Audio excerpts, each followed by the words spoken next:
করছেন, তিনি ভুল করছেন এবং এই অন্যায়টা তিনি করছেন, এইটুকু মানুষত্ব অন্তত পক্ষে বেঁচে আছে, না হলে সমাজ চলতো না, আলাদা কথা। কিন্তু সবাই তাহলে একজোট হচ্ছে না কেন? প্রশ্নটা এখানে, সবাই একজোট কেন হচ্ছে না? এই প্রশ্নের উত্তর খুঁজতে গেলে আমরা দেখতে পাবো সবাই এই জন্য একজোট হচ্ছে না যে সমাজতন্ত্র, সমাজ যন্ত্র বা সমাজ ব্যবস্থাটাকে আমরা এমন ভাবে দেখতে দেখতে দেখতে দেখতে আমরা নিজেদের সঙ্গে অ্যাডজাস্ট করে নিয়েছি যে যতক্ষণ না নিজের বাড়িতে গিয়ে কেউ কিছু করছে, অন্যায় করছে, ততক্ষণ আমরা আওয়াজ তুলবো না। আরে আজকের অভয়া দিদির সঙ্গে যে বাজে ঘটনাটা ঘটলো, যে নৃশংস ঘটনা ঘটলো, আমি নাম করে ডিপার্টমেন্ট অনুযায়ী বলবো, আমি নিজে স্বাস্থ্য দপ্তর মানে স্বাস্থ্য ডিপার্টমেন্টের একজন কর্মী, স্বাস্থ্যকর্মী, ডাক্তার হিসেবে নয়, যারা পুলিশ ডিপার্টমেন্টে আছে পুলিশ কর্মীও, অন্তত বুকে হাত দিয়ে বলুন, অভয়া দিদির মৃত্যুটা শুধু একজন অভয়ার মৃত্যু নয়, একজন মেধার মৃত্যু, একজন সমাজের মৃত্যু, একজন সাহসের মৃত্যু।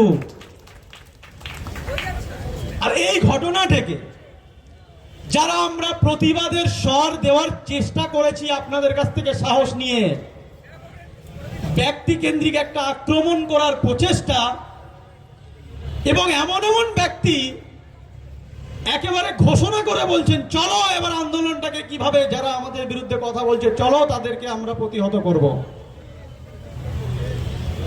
যে ব্যক্তিরা ডিরেক্ট এরকম কনফ্রন্টেশনে আসতে চান তাদের উদ্দেশ্যে একটাই কথা বলবো, শুধুমাত্র সংখ্যাগরিষ্ঠ সরকার নয়,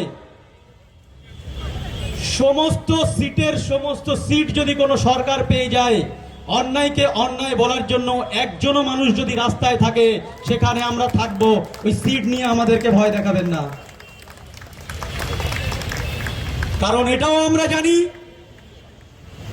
যে মানুষ যদি বাঁধতে হয়, পুলিশ ডিপার্টমেন্ট ড্রেস পরে পুলিশ হয়ে যাবে, ডাক্তার অ্যাপ্রন পরে ডাক্তার হয়ে যাবে, নার্সেস ড্রেস পরে নার্স হয়ে যাবে, ড্রাইভার হয়ে যাবে, যে যা কাজ সেই কাজগুলো করবে।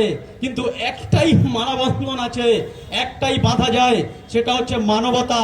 সবার মধ্যে কমন জিনিস যদি থাকে, একটা সুতোয় মালা সেই তৈরি হয়ে যাবে, সেটা কখনো ভাঙতে কেউ পারবে না। কে কার জন্য লড়ছে, কে কার জন্য নিজের কষ্ট করছে, এখানে তো কেউ ডিম ভাতও পাচ্ছে না, আর এখানে কেউ বিরিয়ানিও পাচ্ছে না। যারা রাতের বেলা এখানে এসে নিজেদের ত্যাগ দিচ্ছে, আমার আওয়াজ যদি সবার কানে পৌঁছায়, মনে রাখবেন এই এক ফোঁটা সাহস, এই এক ফোঁটা ত্যাগ নিজের জীবন থেকে মানুষ এইরকম মঞ্চে এক ফোঁটা করে দিয়ে যায় আপনার জন্য, আপনার বাড়ির জন্য। যত বড় পদে থাকুন না কেন, আপনারও একদিন সমস্যা হবে, সেই সমস্যার সমাধান খোঁজার জন্য এই রাস্তাটা তৈরি হয়। যুগে যুগে আন্দোলন হয়েছে, প্রত্যেকটা আন্দোলন থেকে আমরা দেখেছি, এই জন্য দেখেছি কারণ আমরা ইতিহাস পড়েছি, ঐতিহাসিক ব্যক্তিদেরকে আমরা শুনেছি, ঐতিহাসিক ব্যক্তিদেরকে আমরা চোখে দেখিনি। কিন্তু যদি আপনি একটা ভালো বই পড়েন, যদি কনসেন্ট্রেশন দিয়ে মন দিয়ে পড়েন, তাহলে দেখবেন শুধু বই পড়া নয়, ওই লেখকের সঙ্গে বসে আপনি মিটিং করছেন মনে হবে। আর আমরা ওই ভাবধারা থেকে, এটা কোনো রাজনৈতিক ভাবধারা নয়, এটা মানবিক ভাবধারা। আপনি যদি 6 জন মদখোরের সঙ্গে বসে থাকেন, 7 নম্বর মদখোরটাও আপনি হবেন, শুধু সময়ের অপেক্ষা। আর দুর্নীতিবাজেদের সঙ্গেও যদি আপনি থাকেন, 7 জন দুর্নীতিবাজের সঙ্গে 8 নম্বর দুর্নীতিবাজও আপনি হবেন, এটাও একটা সমাজের আশঙ্কা। তাহলে আপনাকে যেটা করতে হবে, নিজের জন্য শুধু নয়, পরবর্তী প্রজন্মের জন্য, রেখে যাওয়া পৃথিবীর জন্য আপনি ওই পথটাকে শুধু বেছে নিতে হবে। সে পথে যদি আপনাকে একারও চলতে হয়, নানান গালি গুজব খারাপ কথা শোনার পরেও একা আপনাকে চলতে হবে, এই জন্য নতুন পথ করে দেওয়ার জন্য। কলম্বাস আমেরিকায় যখন যায় তখন জানতো না আমেরিকা বলে কিছু আছে, নতুন পথ দেখিয়ে নতুন আমেরিকা যেমন আবিষ্কার করেছিল, সত্যের পথ ধরে যে সমস্ত মানুষরা ত্যাগ দিয়ে, তাদের জায়গা দিয়ে, তাদের শ্রম দিয়ে, তাদের সময় দিয়ে, তাদের প্রতিবাদ দিয়ে আজকে রাস্তা দেখাচ্ছে, আমি মানুষ হিসেবে অন্তত এই রাস্তা থেকে অন্য রাস্তায় সরে যেতে পারবো না, যতই লোভ আসুক, লালসা আসুক, যতই ক্ষমতা আসুক। আর শুধু তাই নয়, আমি বারবার এক কথা বলে এসেছি যে যদি নিজের জীবনকে কেউ কখনো মূল্যবান যদি ভাবতে শুরু করে, এবং আমাদের সবার ভাবা উচিত এই জন্য যে আমরা যখন ছোট থেকে বড় হই, আমরা আমাদের জীবনে বিভিন্ন জিনিস অ্যাকোয়ার করি, যেমন আলো থাকে তেমন অন্ধকার থাকে, কিন্তু মনে রাখবেন যে সব সময়ের জন্য যেটা নেগেটিভ, সেই নেগেটিভ ফোর্সটা সব সময়ই বেশি থাকে। কারণ আলো যদি আমরা না জ্বালাই, অন্ধকারের জন্য ব্ল্যাক লাইট জ্বালাতে হয় না, অন্ধকার অটোমেটিক আসে। আলো জ্বালাতে গেলে এফর্ট দিতে হয়, কষ্ট করতে হয়, লাইট জ্বালাতে হয়, পরিশ্রম করতে হয়। আজকের যারা এই বিভিন্ন প্রতিবাদের মধ্য থেকে, বিভিন্ন শ্রমের মধ্য থেকে নিজেদের জীবনে আমরা এক টুকরো আলো জ্বালানোর চেষ্টা করছি, এটা এফর্ট দিতে হচ্ছে, এটার জন্য কোনো পয়সা আমরা পাই না, এই পয়সার জন্য নয়, এটা এফর্ট নিজেদেরকে আলোকিত করা এবং সেই আলোটা সমাজে ছড়িয়ে দেওয়া। শুধু একটা বাজে ঘটনাকে বারবার আমরা বলছি, এই ঘটনাকে আমরা যদি এক্সপ্লেন করি, এই ঘটনাকে যদি আমরা বিস্তারিত আলোচনা করি, আমার মনে হয় ঘন্টার পর ঘন্টা কেটে যাবে, বক্তৃতা শেষ হবে না।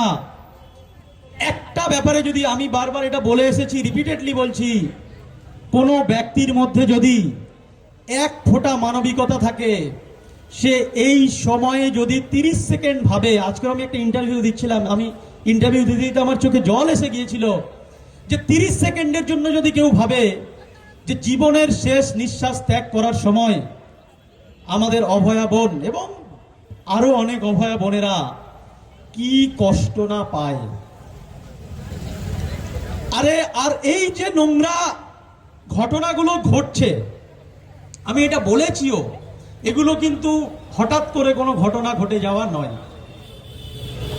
কারণ আজকের আমি যে প্রথম বক্তৃতার উদাহরণ নিয়ে বললাম, 294 এর মধ্যে 112 জন কলেজ দেখেনি, তারা যখন শিক্ষানীতি তৈরি করবে, তারা যখন কলেজ কিভাবে চলবে সেটা তৈরি করবে, আমি জানি এটা আমার কাছে সোনার পাথর বাটি, যে এটা পরিবর্তন তুমি করতে পারবে না, বাট স্বপ্ন দেখা তো কখনো ছাড়বো না। শিক্ষা এবং শিক্ষিত এই দুটো জায়গায় ক্ষমতায় অন্তত থাক না থাক, আমি বলেছি যে শিক্ষার নিজস্ব যে ক্ষমতা আছে, এটা প্রতিষ্ঠা করার জন্য আমাদেরকে লড়তে হবে, সেই লড়াইয়ে আমাদের একজোট হতে হবে। আর শুধু তাই নয়, আমরা প্রথম থেকে